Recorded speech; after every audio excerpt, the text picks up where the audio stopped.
1 টাকায় 5টি চকলেট ক্রয় করে 1 টাকায় 4টি চকলেট বিক্রয় করলে শতকরা কত লাভ বা ক্ষতি হবে। তো প্রথমটি যারা বুঝতে পারোনি তাদের জন্য দ্বিতীয়টা একদম সহজ করে দেখাবো। তো তুমি এখন আবার কি করবা, এই যে 1 টাকায় 5টি চকলেট, এখানকার টি আর এখানকার টাকা গুণ করবা, মানে প্রথমটার টি এবং দ্বিতীয়টার টাকা গুণ করবা। তো 5 একে কত 5।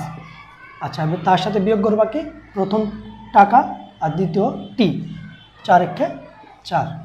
এখানে ভাগ দিবা, কত ভাগ দিবা আমি বলেছি যেই সংখ্যাটাকে আমরা বিয়োগ করছি সেটা দিয়ে ভাগ হবে, তাহলে 4, আর এর সাথে গুণন দিবা তুমি 100%। আচ্ছা, তাহলে এখানে 5 থেকে 4 বাদ দিলে তো 1, তার মানে 1/4 আর গুণ এখানে তোমার 100%। তো সোজাসুজি হিসাব আমরা কাটাকাটি করলে 4 25 100, তার মানে 25%।